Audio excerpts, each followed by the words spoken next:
Hi everyone, I will now show you how BreezeEO can help you interpret your hyperspectral data for two different cases. We will look at both an example on how we can analyze drill cores and an example data for a mine phase from the Cripple Creek Victoria mine published by the USGS. So let's jump into the drill core case.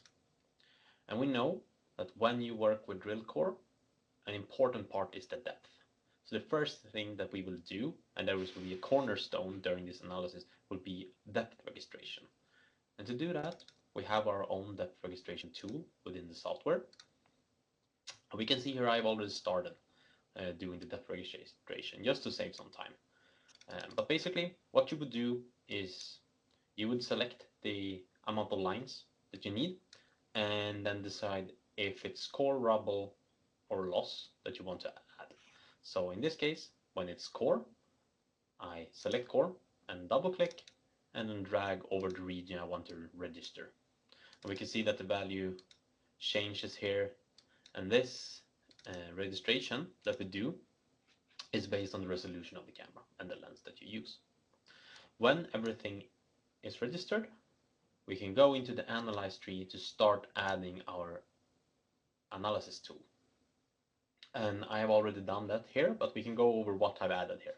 So the first thing we do on our images is that we add the depth registration segmentation, which will just segment out these yellow boxes for each core that we just registered. Based on this registration, we divide it into 10 centimeters intervals.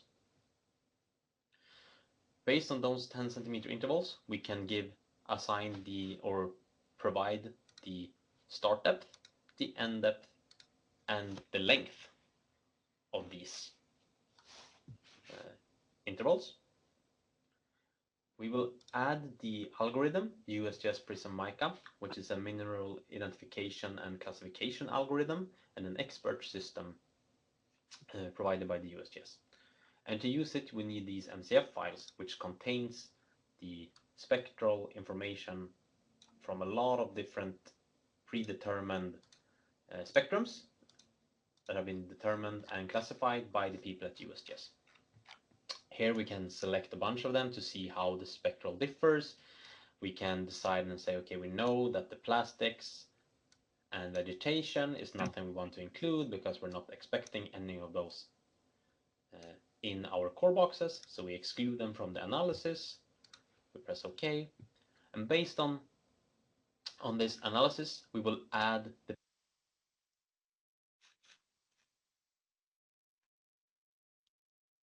pixel count for both muscovite and the epidote chlorite class.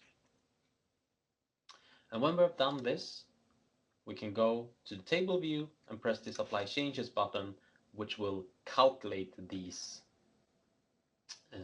analyzed tree and provide us with the result.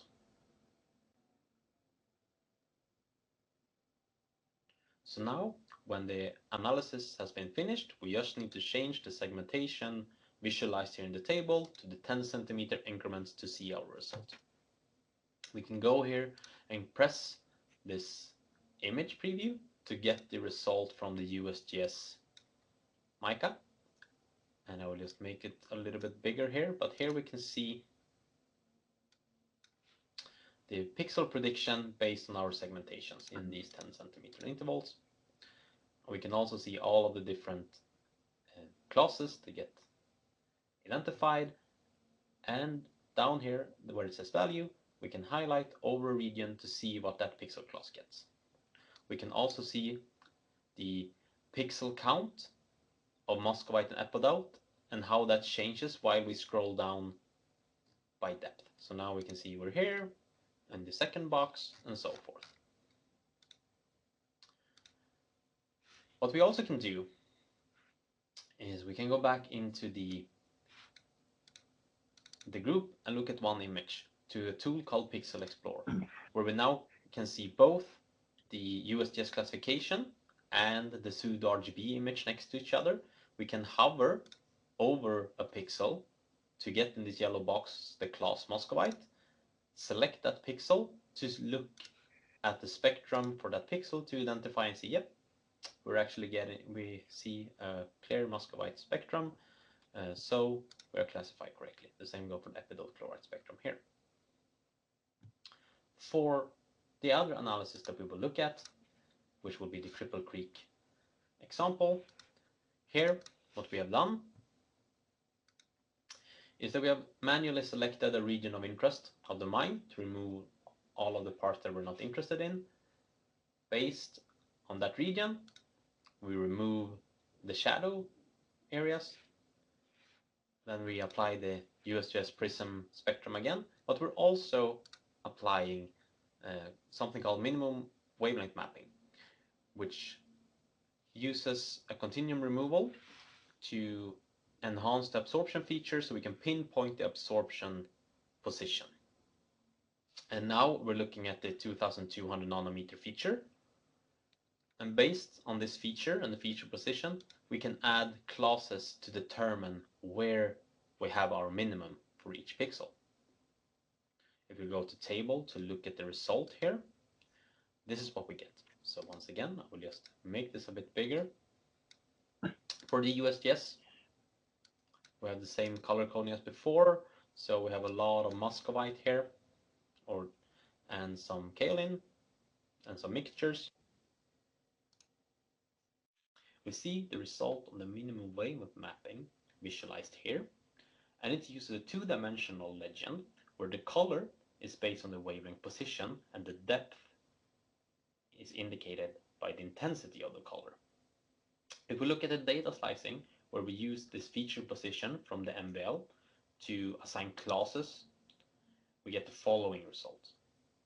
And here we can see that a general trend towards longer wavelengths is visible with the increase of the depth in the mine pit. But this was just a short introduction to BreezeGeo and some of its capabilities, and I hope it gave you some insight to what is possible within the software. Thank you.